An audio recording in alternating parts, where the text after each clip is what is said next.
Whenever she's asked, Premier Kathleen Wynne always says she intends to lead the Ontario Liberals into the June 2018 general election. But the polls, both the party's and her personal approval numbers, are low. And that's prompted a lot of speculation as to whether the Liberals might improve their fortunes next June with a different leader. Joining us now to consider the pros and cons of the Premier staying put, Tim Murphy, co-chair of the Liberals' 2018 re-election campaign. Greg Sorbera, former Ontario Finance Minister. Ginny Movat, senior consultant with the government relations firm Crestview Strategy. Michael Taube, syndicated columnist for Troy Media and the Washington Times. And Ashley Chinatti, who covers politics for the National Post. And it is good to have all of you around our table here tonight at TVO. Let's set this discussion up, Mr. Director, with the following numbers. The most recent poll we have for how Ontarians feel about all this is a forum poll from the end of February. PC's at 44, NDP in second place at 25, statistically tied basically with the Liberals at 24 and the Greens at 6. Another forum poll from last week has the PCs with a 5-point lead over the Liberals in Fortress Toronto, which is quite different. The Liberals have every seat except 2 in Toronto. The Premier's personal popularity is thought to be in the mid-teens, incidentally. Now, last week, the Premier unveiled, or I guess this is a week and a half ago, a significant program to reduce electricity prices. And after doing so, she was asked by Robert Benzie, Queen's Park Bureau Chief of the Toronto Star, whether it was still her intention to lead her troops into the next general election in June 2018. Here is what the Premier said. Roll it. By summer, people who are struggling with their electricity costs are going to see that reduction. What that means in terms of their perception of me or the government is very much secondary, because the people I've talked to, they're not raising these issues for political reasons. They're raising these issues because they're struggling with their electricity bills. So the fix that I put in place, that we put in place, has to address those very real burdens that people are carrying. So as a follow-up, just quickly, that means you are going to stick around as Liberal leader and Premier until the June 7th, 2018 election. Hope so. Yes, I am, but they're two separate issues. They are two separate issues. But yes, I am. Yes, I am, she clearly said. And yet, Tim, this is going to sound like an odd first question because we are spending half the program on it tonight, but is this a story in your mind? No. Why not? Because it's a stupid story. I mean, it is. I talk to lots of Liberals, and not one of them wants her to go. Not a single one. In fact, any process there was for an opportunity for the Liberal Party to voice the view of something different, they categorically said, we want her. The caucus wants her. And, you look at someone, if you want someone running your campaign in an election who's a good campaigner, who's smart, who's principled, who's a fighter, well, she is all of those things. And ask yourself, how well did it go for the Tory party when Mike Harris left and Ernie Eves came, or when Brian Mulroney left and Kim Campbell came in? The reality is she is by far our best asset, and when I compare her to the opposition, now, if we want to have a real show, let's talk about all the mutterings we hear about Patrick Brown among Tories, which I don't hear about Kathleen Wynne among Liberals. But a guy, when faced with that announcement, couldn't come up with a coherent answer to a whole series of questions that created this Twitter and social media storm, including among a lot of Tories about, oh my God, what have we done? So let's have a story about Patrick Brown. Then we've got a real show. That's why I went to him first. Okay. Greg Sorbera, is this a real story? Of course it's a real story. It's a real dilemma for Liberals. And Tim is going to run a great campaign. But the fact is that this is going to be a very difficult campaign. And look, the numbers today are the same and getting worse than the numbers that we've seen over the course of the past year and a half or 2 years. And it doesn't look good for the Ontario Liberal Party. There's a strange irony here, Steve, and that is that this government, this Liberal government, has done a really good job. Ontario has the strongest economy of all the provinces. Our schools are in good shape. Our healthcare system is we're having a little bit of squabble with the doctors, but people are getting the healthcare that they need. We are involved in a huge amount of infrastructure construction right around Ontario. So things are very good. And I don't understand why the people of Ontario are so completely down on the Ontario Liberals, and particularly down on Kathleen Wynne. But the fact is that the numbers do not lie, and the ability to win the next election is in grave, grave doubt. Michael, is this a story? Well, with respect to Tim, yes, it is actually a story. I don't think it's stupid at all. In fact, I think it's actually something you need to discuss and look at. You know, I look at the history, for example, of the Ontario PCs, who from 1943 to 1985 were the government in Ontario, and on average, every 10 years, they switched leaders. They adjusted things a little bit. It doesn't mean that the platform necessarily switched, but there was a new face, there was a new vision, it was a little bit more fresh. There is something to that. But at the same time, I think that the Ontario Liberals realized, to say it in a nonpartisan way, that Kathleen Wynne is a great asset to them because she is a really good campaigner. She understands people. She identifies with them. She's actually very good, not just in one-on-one settings, she's actually very good in group settings. That's an advantage that any leader, no matter what their ideological stripe is, should actually have. I don't think she's going anyplace, quite frankly. I think that's going to be the consensus of everyone, even the two haven't talked, because it doesn't make sense for them at this point. There is no natural successor. There's no one else to go to. That's not to say that there aren't people interested in the job. Well, but there are always people. There are always people with knives, you know, sitting in their pockets waiting to put it in someone else's back. We know how politics works.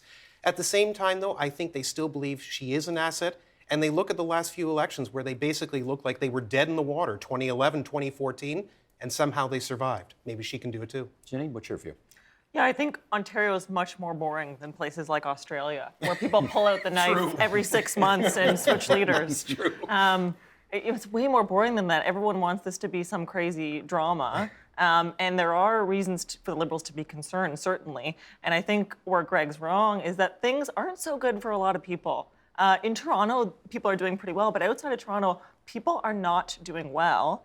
And finally, in the last few months, the Premier has started to acknowledge it. So the question is that going to cut through? So far, I don't think Ontarians believe that the Premier cares about their personal pocketbook issues. They're going to their church to bail them out because they can't afford to pay their hydro bills. There was a story today in the newspaper. That is happening. But the Premier is, one of her strengths is that she can read as very compassionate. I think that's hard to do from Queen's Park. So we'll see, you know, will she go on tour and meet with people, look into their eyes, you know, make a commitment to make things get better? And will they then see this summer, when the air conditioning units go on, are their hydro bills going to get better? That's the question. Ashley, okay, you're the one journalist here around this group today. Is this a story? I think so, because there's always that question when a leader's popularity gets to this point of, is there a time for the person to step aside? And if she's going to go, it needs to be logistically in the next few months. So they have time for a leadership race and time for another leader to get through a legislative session and introduce a budget. That said, do I think that any of the rumblings are particularly credible that she's going to go? No. You're actually only the second Liberal that I've gotten to say that they think she should go, or be that it's even a possibility. I didn't quite say that. But we can get to that later. But you're only the second person who's even said to me that remotely they should be considering it. Every single other person I've talked to about this issue is like, no, she's going to stay and fight on. She's a fighter. She's as Tim said, the best asset we have. So I think the most realistic thing I've heard is that if she's going to go, it's the few mutterings of discontent are basically waiting to see what happens by early summer. If this hydro cut resonates and if the numbers start going upwards, she's definitely staying put. We're going to follow up on all of those things, both timing and electricity price cuts in a second. However, Mr. Sorbera, I want to go back to you. Yeah. You're a guy who's been part of the Ontario Liberal Party for 35 years. You're a former finance minister, you're a former MPP, you're a former party president. And campaign manager. And campaign... campaign chair. Campaign chair for Dalton McGuinty's I've done campaigns. it all. Not very well, but I did it all. I want to know two things. Number one, does the Premier call you for advice? No. Number two, if she did call you for advice and said, okay, Greg, you know my abilities, you see the numbers, you see what the potential is, what should I do? What would you say? Well, I think I would say this. I think I would say that it is extremely unlikely that you'll win the next election. I mean, the facts are the facts. The numbers are out there. They have been very bad. I have not seen, in following politics for 40 years, a party in the last year of its mandate turn numbers around when the numbers are as bad as they are. And they're particularly bad for her. And there are not a few rumblings among a few malcontents. There's a whole lot of people in the Ontario Liberal Party who think that it's all over. The party is without funds. It doesn't have enough money to run a campaign right now. And the government changed the rules so that it's going to be very difficult to raise that money. So, and unless things change dramatically, the Ontario Liberal Party, sadly, is going to lose the next election. And if that happens, the Premier will resign after that, and there will be a leadership and a renewal of the person at the top. So I would say you have to ask yourself, Premier, whether, given that scenario, it's better to step down before the next election and do what Dalton McGuinty did and let someone else give it a try, or to stay and try and pull it through. But, you know, I've talked to a lot of Liberals who are, frankly, despondent about their prospects. Sitting members and ministers who say, if the election were held today, I'd come in third. But the election isn't today. And the question, the big unknown is, can you turn it around in a year? I hope so. It's more than that. It's 15 months. Well, yeah, but it's, okay, it's 15 months. I hope so, but I have not seen a government party do that, frankly, ever. A lot to take on there. Tim, go. Yeah, well, I've been at many campaign meetings where Greg said things are quite a bit different than what he just said, or Mr. Chancellor, I guess. That where, you know, I mean, we had Dalton McGuinty went through, you know, 99, 2003, 2011, or 2007, 2011, and there were at least you know, one of those lost, and two of those people thought he was going to lose, and he went through all of them, and he did lose one, but he lost a bunch. And Greg was at the helm, and I'm sure he was. He won a bunch, you mean? And he won a bunch. Sorry, won a bunch. Lost one. He lost one election. Sorry, agreed. Lost one, won a bunch. I apologize if I said lost. And Greg was, you know, his campaign chair and party president and finance minister through much of that, and I'm sure heard a lot of mutterings about Dalton through some of that, especially at points in advance of the 07 and 11 election. That all being said, you know what? There is, you know, we are at low numbers in the polls right now. There's no question. I'm not going to deny that. And that being said, I think there are 15 months. And what we do know about Ontario politics, and has proven time and time again, is the election actually matters. The campaign. Yeah, because frankly, Ontarians don't pay a lot of attention in between elections to Ontario politics. Like, you can't get it in, you know, they don't even write about it in the Globe and Mail, or, you know, it's barely on the news, maybe on local news, but they do pay attention in campaigns and make decisions during campaigns. And I actually am feeling pretty good about the comparison that will be made once people pay attention. Now, we've got some work to do. I don't think there's any question the hydro rate, and I agree with you, the pocketbook issue that hydro rates became kind of an exemplar for, were a challenge and a problem, and which is why it needed to be addressed. And I think obviously there is an undercurrent of anxiety about pocketbook issues among Ontarians, and I also agree there are regionally varying degrees of success in the economy in Ontario. And those have to be paid attention to. That all being said, you know, when you sit there and think about, okay, if the voters are prepared to listen to her on those subject matters, which we think the hydro announcement creates room for that to be true, that among the three of them, the one who is most likely to be able to have a plan, to be seen as, you know, having the ability to put it in place, to come up with some good ideas and implement it, is going to be her compared to the other two, when faced with that choice. But that is the question, Ginny. Have people that, for some politicians, there comes a time where they tune you out and they stop listening. You don't know that till after they've lost. Do you think people are still listening? No, people are not listening to Kathleen Wynne today. Can she re-engage them going into a campaign period? She's really, really engaging on the campaign trail. She's good in ads, and she's good, like Michael said, one-on-one and in groups. The question is, can they get past this long period of disengagement and frankly, despondence? I mean, it's kind of it's not just disengagement, it's kind of a negative form of disengagement. Like, I'm just fed up, I'm gonna stop paying attention because there's nothing left this government can do for me. Now, I don't think these people are stampeding to either the PCs or the NDP. I think in polling, they're sort of parking their vote. So I think there's a huge amount of undecideds and sort of disinterested undecideds. The question is, can she re-engage them on the campaign trail? And then what will her opponents do, and how will they factor into this? And we've seen Andrea Horwath campaign before. She's a strong personality, but I think there are weaknesses in her campaign team and her campaign approach. We've never seen Patrick Brown campaign before. He has so never led a he's a province-wide question campaign. mark. And it's a scary question mark because it's an unknown for Liberals. On that, I want to go to Michael Taube, because you gave an interview on News Talk 1010 not too long ago in which you said, and let's keep in mind, you're a conservative. You're a former Stephen Harper speechwriter. Yep, supposedly. You were all over the leader of the Ontario PC party for being subpar in his performance, particularly as it related to the electricity pricing issue. That's right. Okay. I was. Okay, so having said that, if you're Patrick Brown today, do you want Kathleen Wynne there, or you want to take on somebody else? That's an interesting question. I think that he would probably look at it this way. Yes, it was a bad interview. As I called it was an unmitigated disaster. It really was. But I didn't say This is Brown's interview with, right. with but I also John said Moore. that, yeah, but I also said that the perception of an unmitigated disaster for an interview versus being an unmitigated disaster for a government could be two very different things. I think the voters are going to look at it a little bit differently. Certainly, I agree with Ginny. No one really knows what Patrick Brown would do as leader of a province. We don't know at this stage. Patrick has obviously had a long political career. He was in city politics in Barrie. He was a federal MP, but never a cabinet position. He basically was a backbencher, but he sat on committees and did different things. But who does he want there? I think he does want Wynne, and the reason is because you're going to chomp at the bit.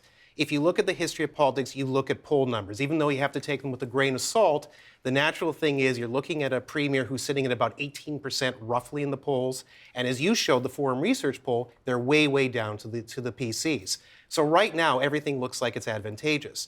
Here's where I would take a little bit of a difference with Greg. And although I appreciate the fact that he was critical, because I was critical occasionally of my guys, the Harper Tories at times, I remember the last federal election. If you remember, before it happened, Justin Trudeau and the Liberals were sitting in third place. The NDP actually, according to most opinion polls, led between 8 to 12 months, give or take. I'm not doing it exactly, but roughly at that stage. Where are we today? Justin Trudeau is the leader of this country. Well, that's fair so enough. anything is possible, and 15 months, quite frankly, Greg, is a long time. It really is. One day is a lifetime in politics. 15 months isn't much time. We have one finance minister, former finance minister, with us here right now. I want to quote from another. This is from Dwight Duncan, who succeeded you as finance minister and sent me this email today. People have underestimated her, Kathleen Wynne, since she launched her provincial political career, and I believe the opposition parties are doing that again. Ontario Liberals are not. If there is unrest in the caucus and party, I have not heard it. I have not spoken to a single person who thinks anyone other than Kathleen should lead our party through the next election. While I wouldn't blame her if she decided to retire, I'm told by many that she's not going anywhere. That is a good thing for the party and the province.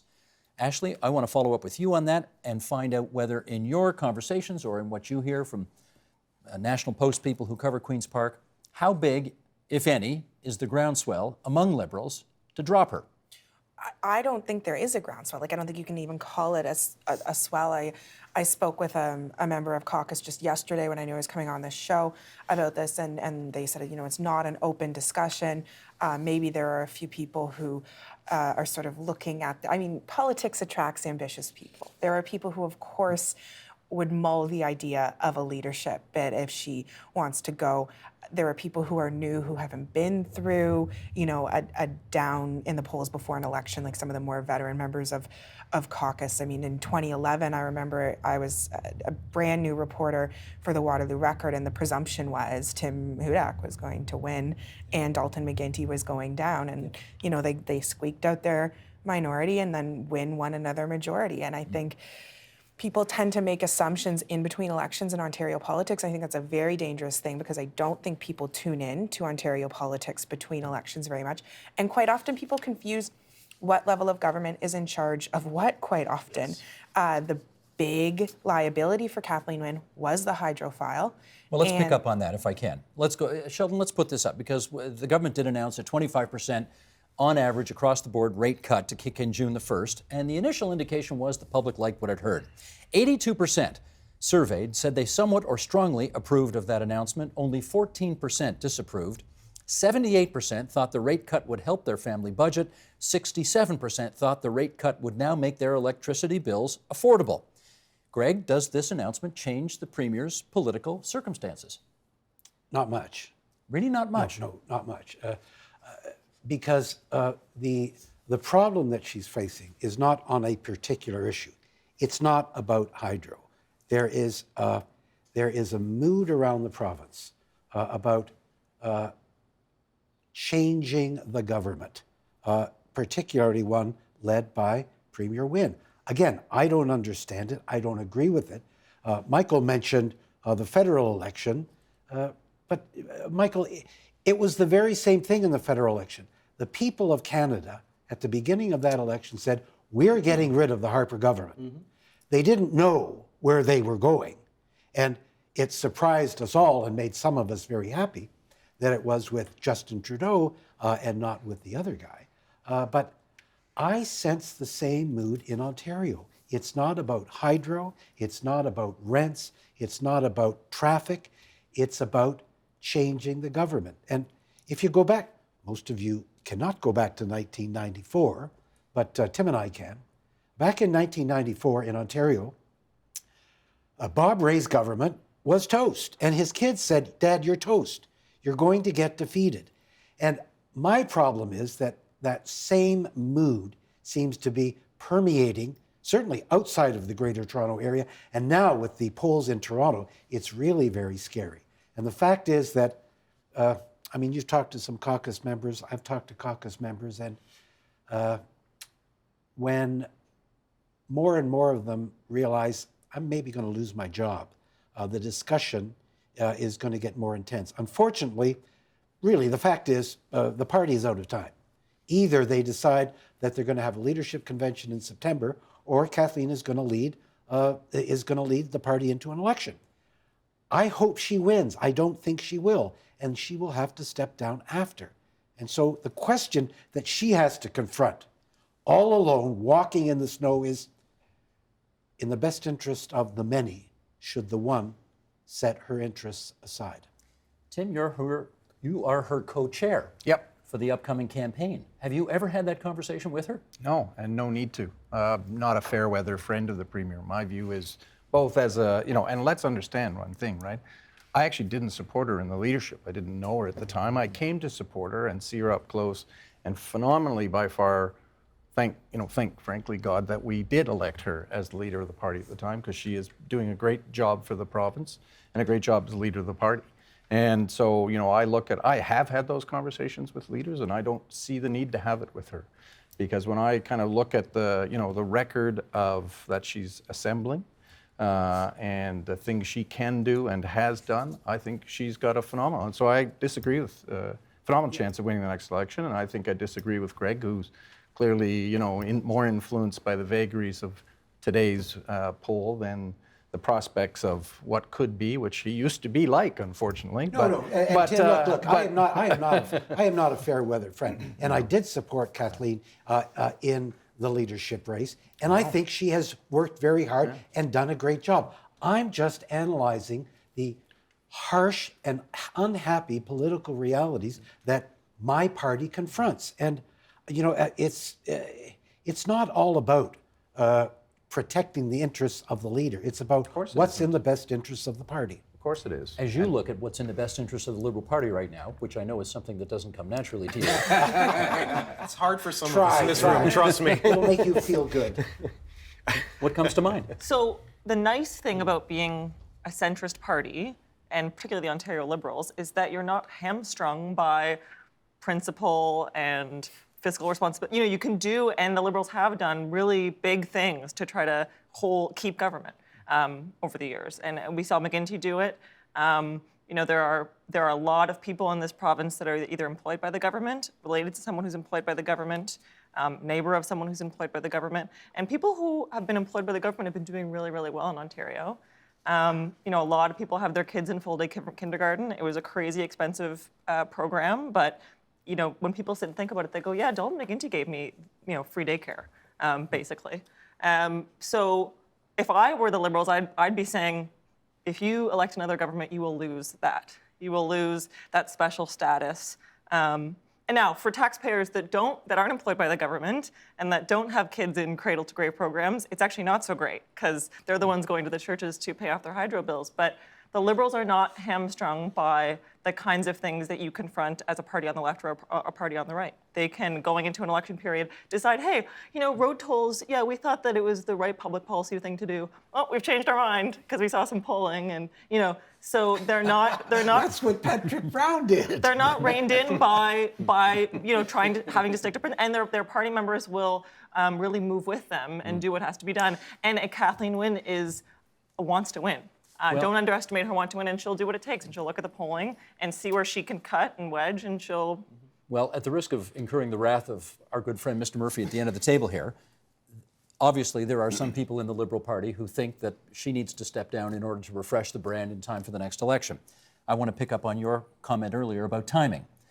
That suggests that that decision, if it's going to be made, needs to be made in the next month, because you've got to have a leadership convention in the fall to leave the new leader at least 8 months to put a new coat of paint on this thing. Does that sound right? Yeah, someone said to me June. If she's going to go, she has to make her call by June. She can prorogue the House, and she can, a leadership convention can be scheduled for September. They can bring stuff back a tiny bit later than they usually would and basically go through a budget cycle.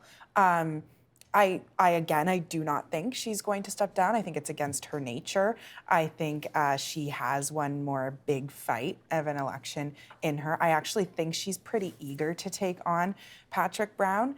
And, as much as you talk about the principles and the policies, the thing about being the government is you do have to go into the election with the baggage of everything you've done. The advantage that Patrick Brown has right now is that people don't know much about him. He's not defined yet in the way that Tim Hudak was going into both of the elections that he lost. That's both an opportunity and potentially something that could be what sinks him if they don't. With just a few minutes left here, I do want to put that to you, Greg, because if you're Kathleen Wynne, you're sitting there looking across the floor of the legislature and you're thinking, okay, there's Andrea Horwath. I beat you once already. And there's Patrick Brown. And you've never led a province-wide campaign. You have basically no track record from 10 years in Ottawa. I think I can beat you too. Why should she step down? Well, let's be clear, Steve. I'm not saying I think she should step down. I think amongst the three, she will wage the best campaign as a party leader. My view is it's just not going to be enough this time around, like it wasn't enough for Bob Rae in '95, like it wasn't enough for Stephen Harper a year and a half ago. Sometimes it's just not enough. And my sense is that Ontarians, and if you go outside of the beautiful city of Toronto, my God, the anger is just palpable, calling for an end to this government. It's, as a Liberal, it's very scary. And so she'll run the best campaign. I don't think she's going to step down. I think she wants to take on the fight. She'll be better than Patrick Brown. She'll be much better than Andrea Horwath. But what is the result going to be? And if you contemplate that result, that makes you pose the question to yourself in slightly different terms. The issue is, if I step down and someone else steps in, does that person have a better chance of improving the overall prospects of the Liberal Party? And that's a question that no one can answer. Tim mentioned Brian Mulroney. Brian Mulroney stepped down and Kim Campbell stepped in. She was 52% in the polls when that campaign began, and she ended up with 2 seats. So it's unpredictable. In our last minute then, Tim, let me put that to you. I know you have said that you gave the example, Mulroney leaves, Campbell comes in, it's a disaster. Or Harrison Eves. Harrison Eves as well. Yep. On the other hand, you could give the example of Dalton McGuinty leaves, Kathleen Wynne comes in, saves the silverware. Which I know, thank God we had Kathleen Wynne. Well, not bad, not bad. But how do you know this isn't one of those moments where a new coat of paint is actually what the party needs? Well, because I think, I can't remember who said it, but I mean, there are ambitious people in caucus, and that is awesome. Like, we love having ambitious people in caucus. It's a great thing. We have some people who I think could be very good leaders at some future point, and we want them to want that job because that actually makes them better, more responsive, work harder. All of those things are good. So I think, so I look out and see, a lot of really good people, and we think we're going to recruit some good people too, and because there's 15 additional seats that are being added with, on the last election results, we'd win 11 out of those 15. So, now that being said, we've got some growth to do from the current numbers. But so I think, at the end, I look at this and my view doesn't change, right? I mean, as I said, I came into this process, from Dalton's resignation, supporting Sandra Pupatello and Kathleen. So I'm kind of yes, I have the strength of the convert, but nonetheless, I look across that caucus, and I think I have the same judgment most Liberals I talk to have, which is she is going to be our best campaigner, and the good of the party, and frankly, the good of the province, is focused on getting her reelected. Now, the voters may make a different choice, and that is absolutely their right and entitlement, but we think with her in charge, we're going to have the best chance. You got the last word, Mr. Murphy, and the drama continues. I thank everybody for coming on to TVO tonight and having this discussion about this non-story, according to Mr. Murphy. As soon as we have the Patrick Brown one, I'll be here for that one. Okay, yeah, we'll have you back for that too. Thanks, everybody. Thanks. Help TVO create a better world through the power of learning. Visit TVO.org and make a tax-deductible donation today.